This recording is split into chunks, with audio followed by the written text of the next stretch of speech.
മൂന്ന് ചെയിനിൽ പട്ടയത്തിനായി കർഷകരുടെ കാത്തിരിപ്പ് നീളുന്നു.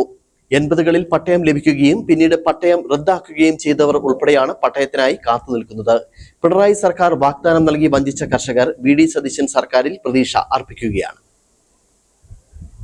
ഇടുക്കി പദ്ധതിക്ക് കുടിയിറക്കിയ ഭൂമിയോട് ചേർന്ന് കിടക്കുന്ന 10 ചെയിനിൽ പട്ടയത്തിനായി കാത്തിരിപ്പ് തുടങ്ങിയിട്ട് വർഷങ്ങളായി. പലവിധ സമരങ്ങൾക്ക് ശേഷം കഴിഞ്ഞ ഒന്നാം പിണറായി സർക്കാർ 7 ചെയിനിൽ പട്ടയം നൽകി. എന്നാൽ ഭൂരിപക്ഷം കർഷകർ വീട് വെച്ച് താമസിക്കുന്ന 3 ചെയിനിൽ പെട്ട സ്ഥലത്തിന് പട്ടയം നൽകിയില്ല. 7 ചെയിനിൽ പട്ടയം നൽകാനുള്ള തീരുമാനം പുനഃപരിശോധിക്കണമെന്ന് ആവശ്യപ്പെട്ട് നിരവധി സമരങ്ങൾ നടന്നു. 3 ചെയിനിലും ഉടൻ പട്ടയം നൽകുമെന്ന് പ്രഖ്യാപിച്ച സർക്കാർ പ്രതിഷേധം തണുപ്പിച്ചു. എന്നാൽ കഴിഞ്ഞ 10 വർഷം കഴിഞ്ഞിട്ട് 3 ചെയിനിൽ പട്ടയം കിട്ടാക്കനിയായി തുടരുകയാണ്. കഴിഞ്ഞ പാർലമെന്റ് തെരഞ്ഞെടുപ്പിലും തുടർന്നു വന്ന നിയമസഭാ തെരഞ്ഞെടുപ്പിലും 3 ചെയിൻ പട്ടയ പ്രശ്നം ചർച്ചയായി. എന്നാൽ LDF വാഗ്ദാനം കർഷകർ വിശ്വാസത്തിലെടുത്തില്ല. ഇതാണ് UDFന് ഭിന്നും വിജയം ലഭിച്ചത്. 3 ചെയിനിൽ 3 സെന്റ് മുതലുള്ള ഭൂമിയിൽ കുടിൽ കെട്ടിപ്പോലും കർഷകർ താമസിക്കുന്നവരുണ്ട്. ഇവർ PMAY ലിസ്റ്റിലും ലൈഫ് ഭവന പദ്ധതിയിൽ ഉൾപ്പെട്ടവരുമാണ്. ഇവർക്ക് കൈവശ രേഖ പോലും നൽകാൻ റവന്യൂ വകുപ്പും സർക്കാരും തയ്യാറായില്ല. 80കളിൽ പട്ടയം ലഭിക്കുകയും പിന്നീട് പട്ടയം റദ്ദു ചെയ്തവർ പോലും ഇപ്പോൾ പട്ടയത്തിനായി കാത്തിരിക്കുകയാണ്. അണക്കെട്ട് നിർമ്മാണ സമയത്ത് കുടിയിറക്കാത്തവരും പട്ടയത്തിനായി കാത്തിരിപ്പ് തുടരുകയാണ്. 3 ചെയിനിൽപ്പെട്ടവർക്ക് ഇതുവരെ പട്ടയം കൊടുത്തിട്ടില്ല.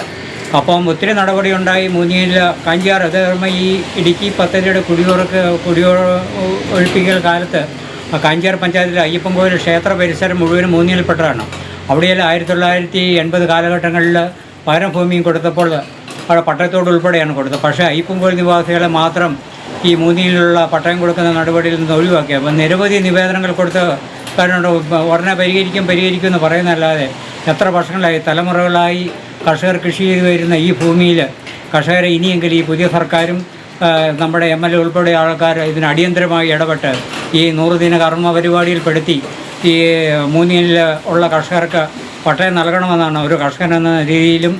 ഉപ്പുതറ, അയ്യപ്പൻകോവിൽ, കാഞ്ചാർ പഞ്ചായത്തുകളിലെ 3 ചെയിനിൽപ്പെട്ട കർഷകരാണ് പട്ടയത്തിനായുള്ള കാത്തിരിപ്പ് ഇപ്പോഴും തുടരുന്നത്. കൈവശ ഭൂമിക്ക് ഉടമസ്ഥാവകാശമില്ലാത്തതിനാൽ കുട്ടികളുടെ വിദ്യാഭ്യാസം, വിവാഹം ഉൾപ്പെടെയുള്ള കാര്യങ്ങൾ പ്രതിസന്ധിയിലാണ്. പട്ടയത്തിനായി ഓരോ പാർട്ടി ഓഫീസിന്റെ വാദത്തിലും ഓഫീസുകളും കയറിയിറങ്ങി നടുവൊടിഞ്ഞു കഴിഞ്ഞു. നിലവിൽ ഭരണത്തിലേറിയ UDF സർക്കാർ 3 ചെയിനിൽ പട്ടയം നൽകുമെന്ന പ്രതീക്ഷയാണ് കർഷകർക്കുള്ളത്. കർഷകർക്ക് നൽകിയ വാഗ്ദാനം അടിയന്തരമായി പാലിക്കണമെന്നാണ് 3 ചെയിനിൽ കൃഷി ചെയ്തും വീട് വെച്ചും താമസിക്കുന്ന കർഷകരുടെ ആവശ്യം. Idukki vision news, Upputhara.